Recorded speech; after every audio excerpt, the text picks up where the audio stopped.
Hello guys, so in this video we will understand about mitosis। तो सबसे पहले और सबसे इम्पॉर्टेंट बात जो आपको याद रखनी है वो ये कि माइटोसिस एक ऐसा डिवीज़न है जिसमें पेरेंट सेल और डॉटर सेल में नंबर ऑफ क्रोमोसोम्स सेम रहते हैं और इसलिए हम माइटोसिस को इक्वेशनल डिवीज़न कहते हैं। पिछले वीडियो में हमने डिस्कस किया था सेल साइकिल के बारे में और उसमें हमने ब्रीफली एम फेज़ या माइटोटिक फेज़ को भी डिस्कस किया था। मैंने आपको बताया था that M phase involves 2 steps, karyokinesis and cytokinesis. किसी भी एक सेल से जब 2 सेल बनते हैं तो सबसे पहले उस सेल का न्यूक्लियस डिवाइड करता है, यानी कैरियोकाइनेसिस होता है, जिससे कि 2 न्यूक्लियस बन जाते हैं और फिर फाइनली सेल का साइटोप्लाज्म डिवाइड होता है, यानी कि साइटोकाइनेसिस होता है और 2 डॉटर सेल बन जाते हैं। तो सबसे पहले हम बात करेंगे कैरियोकाइनेसिस की। कैरियोकाइनेसिस की भी डिफरेंट स्टेजेस होती हैं और हर स्टेज में कुछ अलग हो रहा होता है।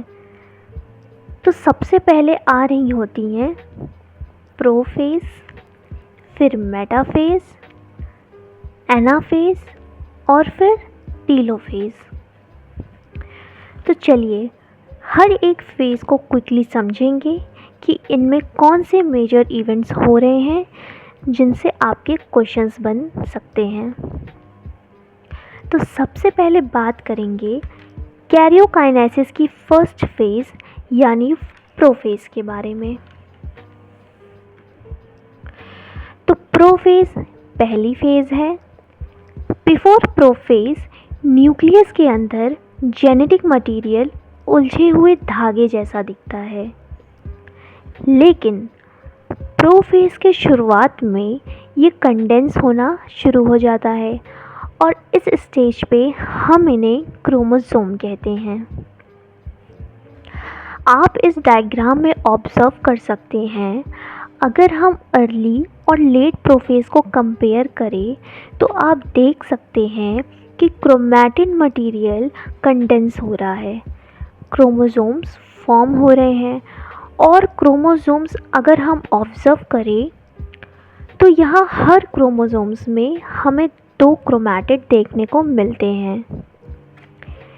इसी चीज़ को अगर मैं आपको डायग्रामेटिकली दिखाना चाहूँ तो प्रोफेज में क्रोमैटिन मटेरियल कंडेंस होना शुरू हो जाता है और कुछ इस तरह से क्रोमोसोम्स का शेप लेने लगता है। यहाँ हर क्रोमोसोम्स में 2 क्रोमैटिड्स होते हैं जो सेंट्रोमियर के थ्रू एक दूसरे से अटैच रहते हैं। क्लियर? तो प्रोफेज में हमें माइटोटिक अपरेटस के बारे में भी बताता है, जिससे बहुत बच्चों को काफ़ी कन्फ्यूज़न भी रहता है। तो आइए हम समझते हैं। तो सेंट्रोसोम्स नाम के 2 स्ट्रक्चर होते हैं जो प्रोफेज में सेल के अपोजिट पोल पे मूव कर जाते हैं और इन सेंट्रोसोम्स में से माइक्रोट्यूब्यूल्स निकलने लगते हैं। तो सेंट्रोसोम्स अलॉन्ग विद माइक्रोट्यूब्यूल्स को हम कहते हैं एस्टर। ओके, अब इन माइक्रोट्यूब्यूल्स में से कुछ थ्रेड लाइक चीज़ें फॉर्म होने लगती हैं जिन्हें हम कहते हैं स्पिंडल फाइबर। ये स्पिंडल फाइबर मेटाफेज में जाके क्रोमोसोम से अटैच हो जाते हैं। इसके बारे में हम मेटाफेज में पढ़ेंगे। तो प्रोफेज में अभी आपको इतना समझना है कि सेंट्रोसोम्स सेल के अपोजिट पोल पे मूव कर रहे हैं। इनमें से माइक्रोट्यूब्यूल्स निकलते हैं जो स्पिंडल फाइबर्स फॉर्म करते हैं। सेंट्रोसोम्स और माइक्रोट्यूब्यूल्स को हम एस्टर कहते हैं और दोनों aster along with spindle fibre को हम कलेक्टिवली कहते हैं mitotic apparatus। I hope you all understand. और प्रोफेज को अगर आपने समझ लिया तो बाकी की फेजेस आपके लिए और इजी हो जाएंगी। नेक्स्ट इवेंट जो प्रोफेज में होता है, और आप इसे डायग्राम में भी ऑब्जर्व कर सकते हैं कि न्यूक्लियर मेम्ब्रेन डिसइंटीग्रेट होने लगती है, यानी कि टूटने लगती हैं। उसके अलावा एंडोप्लाज्मिक रेटिकुलम, गोल्गी बॉडीज़ भी डिसअपीयर होने लगती हैं।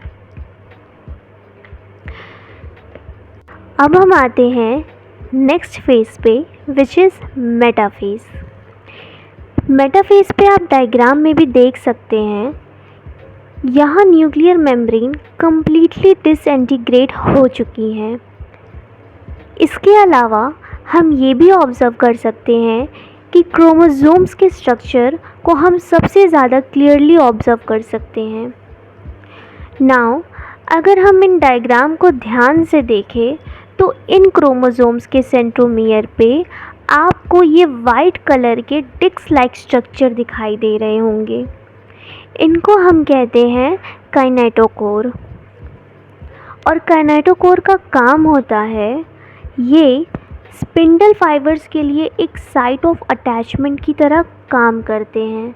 और जैसे ही ये स्पिंडल फाइबर्स काइनेटोकोर से अटैच होते हैं तो ये क्रोमोसोम्स को खींच के इक्वेटर पे ले आते हैं, जिसे हम कहते हैं कि मेटाफेज प्लेट पे क्रोमोसोम्स अलाइन हो गए हैं। जैसे कि आप ये सेकेंड डायग्राम में भी देख सकते हैं, क्रोमोसोम्स मेटाफेज पे अलाइन हो चुके हैं। तो अगर आपसे पूछा जाए कि मेटाफेज के की फीचर्स क्या हैं, तो आप बहुत ईज़िली इन दोनों डायग्राम्स के थ्रू बता सकते हैं कि नंबर 1, स्पिंडल फाइबर्स क्रोमोसोम्स के काइनेटोकोर से अटैच हो जाते हैं, एंड नंबर 2 कि क्रोमोसोम्स इक्वेटर पे अलाइन हो जाते हैं along with metaphase plate. Okay, now we move on to our next phase, anaphase. तो एनाफेज बहुत ही सिंपल सी फेज़ है। तो अभी मैंने आपको बताया था कि कैसे हर क्रोमोसोम्स में 2 क्रोमैटिड्स होते हैं जो सेंट्रोमियर्स के थ्रू अटैच होते हैं।